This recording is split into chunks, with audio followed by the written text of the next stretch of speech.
आज हम ये देख रहे थे कि प्राचीन इतिहास के स्रोत क्या क्या है, मतलब हमें इतिहास के बारे में जानकारी कहाँ से प्राप्त हुई। ठीक है, मतलब हमें इतिहास के बारे में क्या क्या और कहाँ कहाँ से मिला, ये हम देख रहे हैं। तो हमने मुख्यतः इस प्राचीन इतिहास के बारे में या इतिहास के जो स्रोत हैं उन्हें 4 भागों में बांट दिया। कैसे? सबसे पहले तो हमारे यहाँ पे जो धर्म ग्रंथ प्राप्त हुए हैं, ठीक है, धर्म ग्रंथों में जो जो जानकारियाँ मिली उन्हें हमने एक जगह इकट्ठा करा। ठीक है, कि कौन कौन से धर्म ग्रंथ हैं, क्या कहाँ कहाँ से क्या क्या मिला हमें, वो सारी चीज़ें। दूसरा, अब धर्म ग्रंथों में था क्या? तो धर्म ग्रंथों में वो सारी चीज़ें थीं जो हमारे यहाँ के जैसे ऋषि मुनि हुआ करते थे पहले।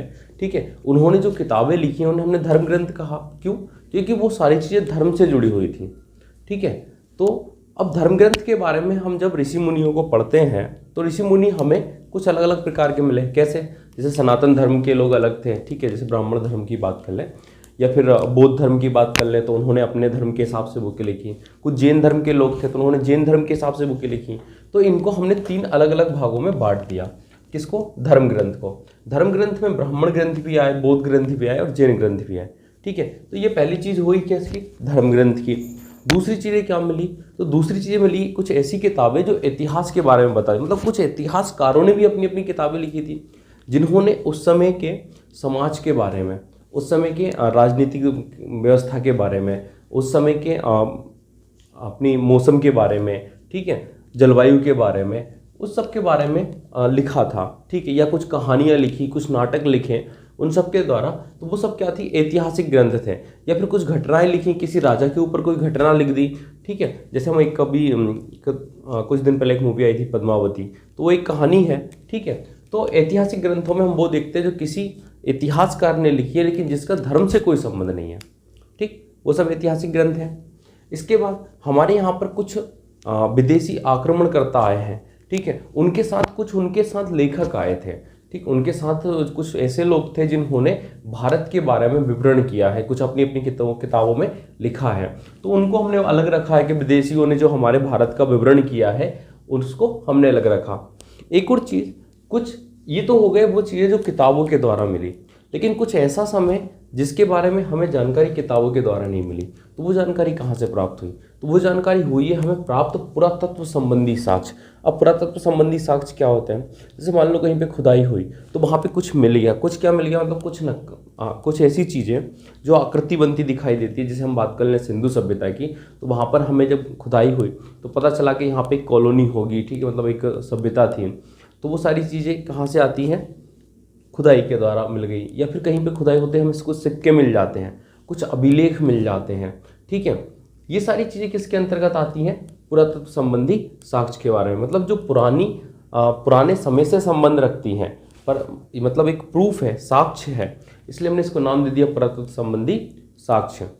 जो पुराने जमाने से है संबंधित लेकिन उनके बारे में लिखित विवरण नहीं है। ठीक है, वो सारी चीज़ें किसमें आ गई? पुरातत्व संबंधी साक्ष्य, मतलब प्रेजेंट टाइम में पुराने वक्त के सबूत हैं। जैसे हम कह लें कि राम भगवान के ज़माने का राम सेतु, ठीक है, आज वो एक साक्ष्य है। ठीक है, तो ये सब क्या हो गए? पुरातत्व संबंधी साक्ष्य। तो इसको हमने ऐतिहासिक जो इतिहास के स्रोत हैं उसे हमने 4 पार्टों में रखा।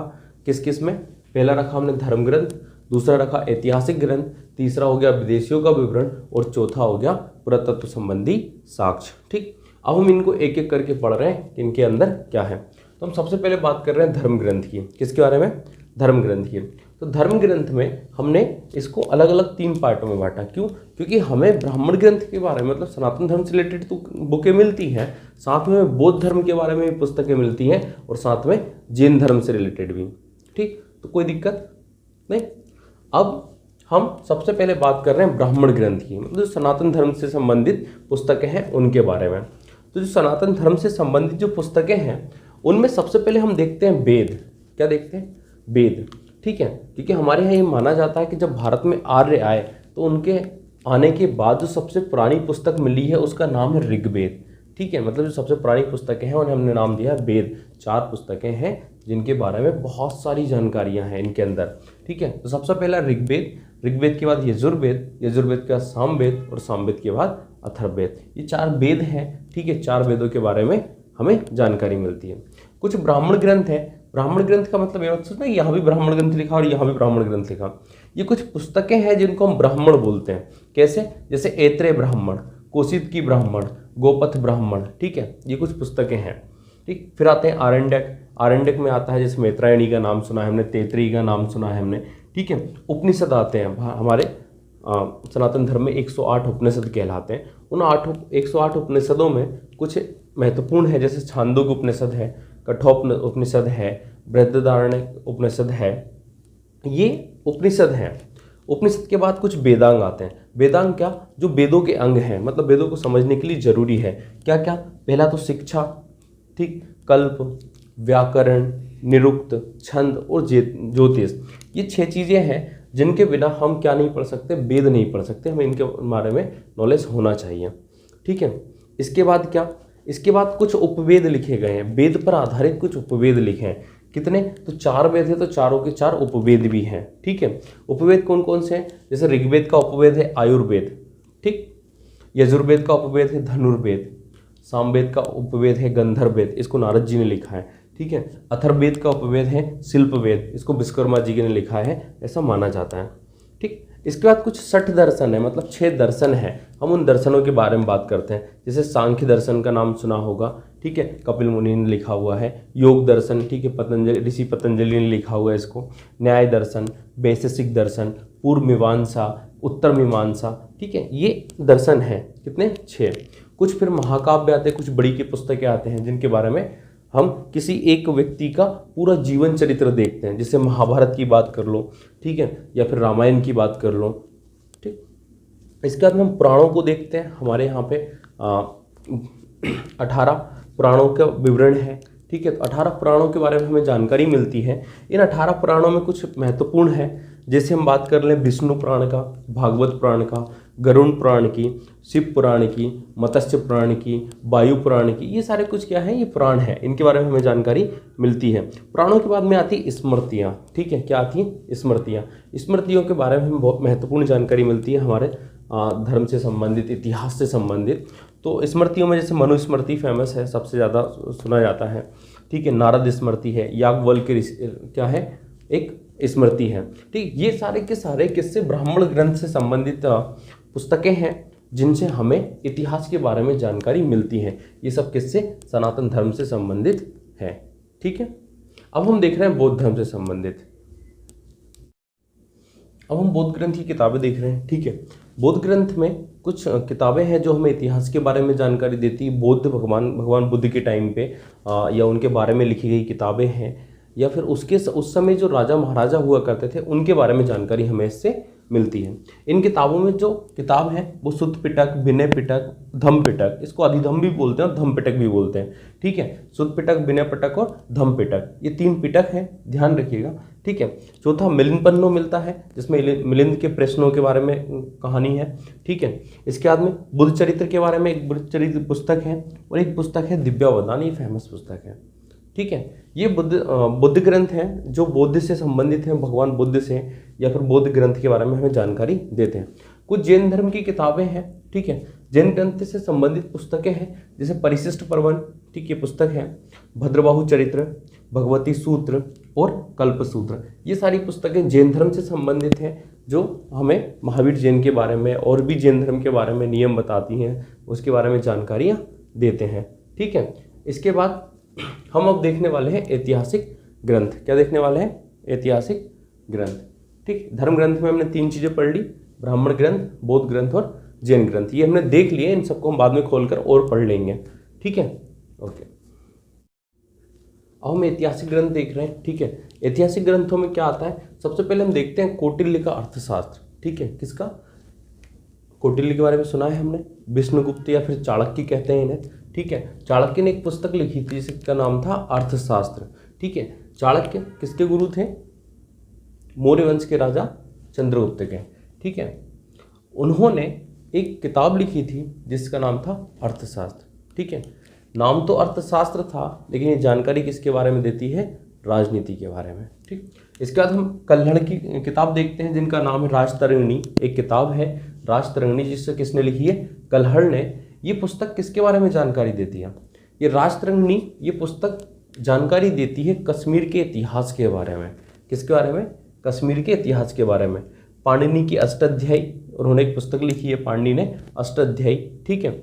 इसके बाद में विशाखदत्त ने एक पुस्तक लिखी, इसे मुद्रा राक्षस कहते हैं। क्या कहते हैं? मुद्रा राक्षस कहते हैं। कालिदास की कुछ फेमस किताबें हैं, कालिदास के बारे में सभी ने सुना है, ठीक है। कालिदास की कुछ पुस्तकें हैं, जैसे हम बात करते हैं मेघदूतम, वो उनकी काफ़ी फेमस पुस्तक है, अभिज्ञान शाकुंतलम, मालविकाग्निमित्रम और रघुवंशम, ठीक है। ये उनकी पुस्तकें हैं जो फेमस हैं, ठीक। इसके बाद बाणभट्ट का हर्षचरित्र और कादम्बरी, ये उनकी फेमस किताबें हैं। बाणभट्ट कौन थे? राजा हर्ष के बारे में हम पढ़ेंगे, तब हम राजा हर्ष के दरबार में बाणभट्ट को भी पढ़ेंगे, ठीक है। उनकी किताबें हैं हर्षचरित्र और कादम्बरी। इनसे हमें क्या मिलता है? इनसे हमें ऐतिहासिक जानकारियाँ मिलती है इन किताबों से, ठीक है। राजाओं के बारे में, वहाँ की प्रजा के बारे में, समाज के बारे में, सभी के बारे में हमें इन किताबों से जानकारियाँ मिलती हैं, ठीक। अब हम देख रहे हैं विदेशियों का विवरण। अब विदेशियों का विवरण में हम सबसे पहले जो विदेशी आए हैं हमारे भारत में, वो 3 अलग अलग क्षेत्रों से आए थे। तो हमने नाम दे दिया कि कुछ लोग यूनान एवं रोम क्षेत्र से आए थे, ठीक है। कुछ लोग अरब क्षेत्र से आए थे और कुछ लोग कहाँ से आए थे? चीन क्षेत्र से आए थे।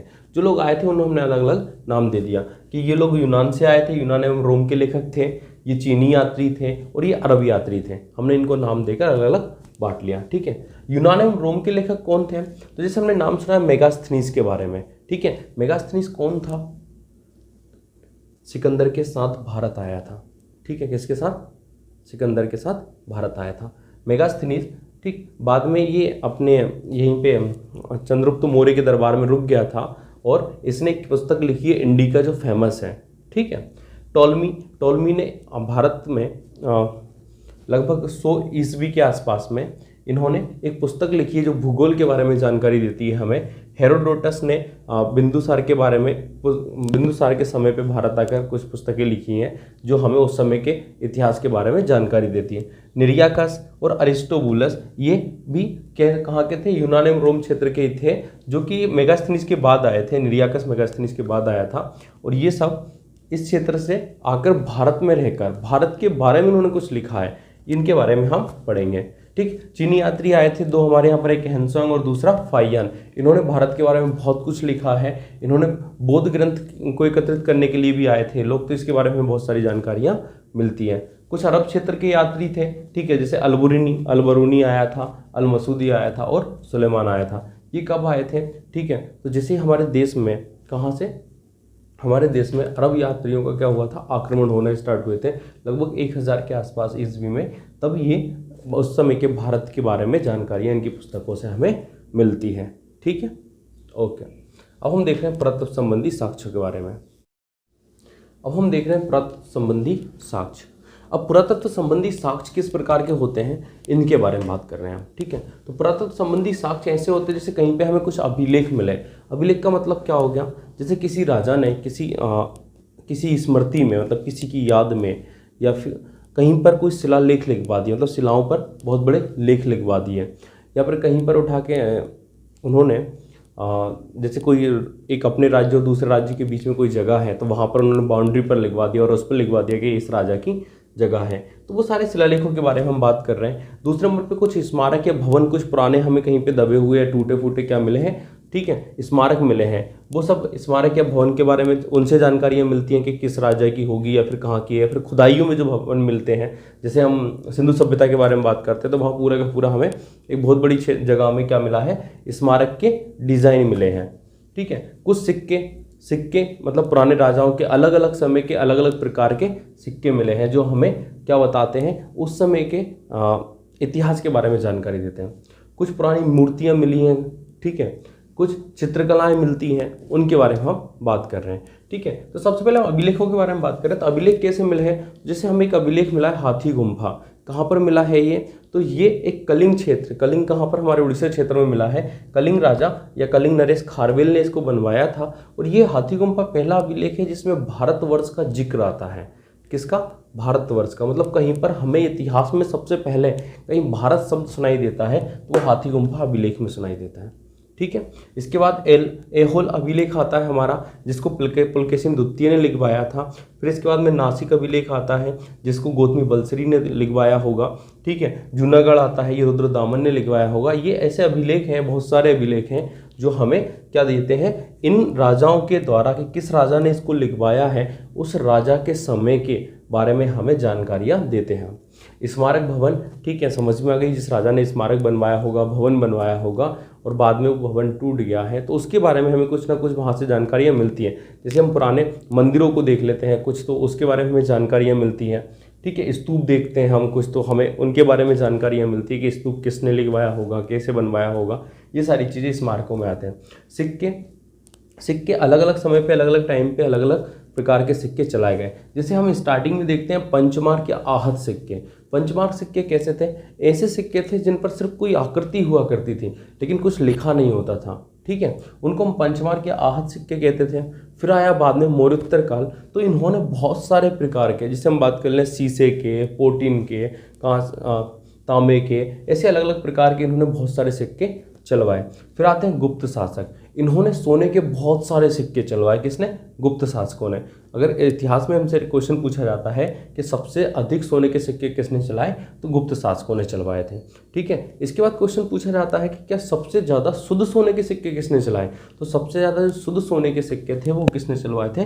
कुषाण राजा ने चलवाए थे, ठीक है। कुषाणों के बारे में मिलता है। फिर हमें कुछ पुरानी खंडित मूर्तियाँ मिलती हैं, जैसे मिट्टी की मूर्तियाँ मिलती हैं या फिर कहीं से और, ठीक है। तो ये अलग अलग समय के राजाओं के बारे में, अलग अलग समय के इतिहास के बारे में हमें मूर्तियों से जानकारियाँ मिलती हैं। फिर अलग अलग जगहों पर हमें चित्रकला देखने को मिलती है। जैसे हम भीमबेटका की बात कर लो, वहाँ पर हमें चित्रकलाएँ मिलती हैं। उदयगिरी की बात कर लो, हमें वहाँ पर क्या मिलती हैं? चित्रकलाएँ मिलती हैं। या फिर हम जैसे क्या अपने यहाँ पे सांची जाते हैं, तो सांची के स्तूपों पे हमें चित्रकलाएँ देखने को मिलती है। अगर हम हमारे यहाँ पर और भी बहुत सारी जगह हैं जहाँ घूमने हम जाते हैं, तो वहाँ पर हमें अलग अलग प्रकार की क्या मिलती है? चित्रकलाएँ देखने को मिलती है। और उन चित्रकलाओं से हमें क्या पता चलता है कि उस समय के राजाओं ने जो मंदिर बनवाया है या फिर ये स्मारक बनवाया है, इस पर चित्रकलाएँ किस प्रकार से उस समय की संस्कृति को दर्शाती है, ठीक है। तो ये सब हमें पुरातत्व संबंधी साक्ष्य बताते हैं, ठीक। तो हम इनके बारे में जानकारियाँ अब पढ़ेंगे।